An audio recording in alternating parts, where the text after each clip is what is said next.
Fred Smoot, the big announcement was made yesterday that we will be called the Washington football team for the 2020 season. What are your thoughts about that? I thought it was perfect. I think when you rebrand yourself, are you picking something like a name? I think you got to take your time. And, 4 or 5 weeks, I don't think that was long enough for them to vet the names, for them to get the pulse of the fan base. This is something I think they should, bring the fans in. Let them be a part of it. And I think it'll really resonate, especially with the older fans that's having problems moving on from the old name. Right. So what is your pitch to the fans to get behind the names for the ones that aren't the biggest fan about it? Well, at the end of the day, 2020 has been a year of change. And change is not always bad. Growth is needed for us to move forward as a people. And at the end of the day, this was one of those steps forward, and we got to take it. I look at it as a very, how should I say, exciting time. Even though I played for the old jersey, for the old team, I see it as a very exciting time. We have a new coach. We have a new quarterback. We have a chance for a new stadium. We have a chance for a new era. And we get to walk into that era together. And that's why I've been, putting for my Red Wolves. I want it to be the Red Wolves. I think it's a great name. Yeah, you really have been the leader of the pack on that name. I've been looking at your Twitter literally every single hour. I see so many tweets about it's our time. We're the Red Wolves. We're going to make it happen. What is your draw to that name? I just think it fits. It allows us, first of all, to keep the burgundy and gold. It fits in with it. It allows us to keep the fan base, to keep the HTTR. Now instead of hell to the it's how to the Red Wolves. It allows us to still be connected somewhere to the Native Americans, and it also connects us to the military because it used to be a Navy squadron. So I think it fits all the bills. It checks all the boxes, and I can just see FedEx Field after Chase Young get a sack, 80,000 people howling like wolves. I think it'll be a crazy experience because when you pick the name, it can't just be a name. It has to be an experience. Right. And those are all great, actually, concepts that you're talking about right there. And the franchise is talking about getting the fans involved and basically taking the driver's seat on which name that they would like to see.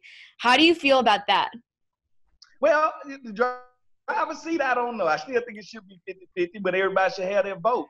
And I think, with them listening to the fans, I think it'll make the fans feel good, feel part of the process, feel part of the new. So I'm really down with that because I use the fans to try to get the people to hear me when I say, I really want it to be the Red Wolves. And the fans' voices will be heard. And I tell them all the time, y'all voice is louder than you think. All you got to do is tell people what you want. No telling you might get it.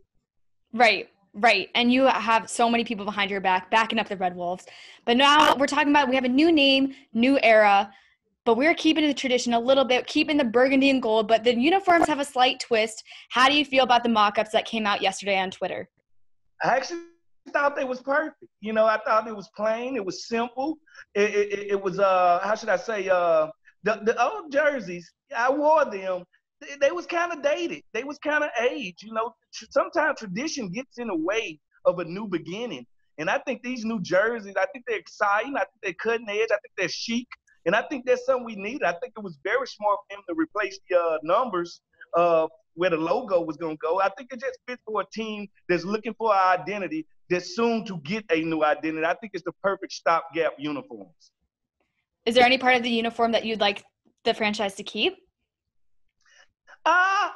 Listen, long as it's burgundy and gold, that's all I care. Because when I look back on my career, I played for the burgundy and gold. I played for the fans of Washington, D.C. I played for my teammates. So long as they keep the burgundy and gold, I'm fine with that. But, hey, I think the new looks are good because especially when I look at a team that's not even going to play this year, I look at the Seattle Kraken.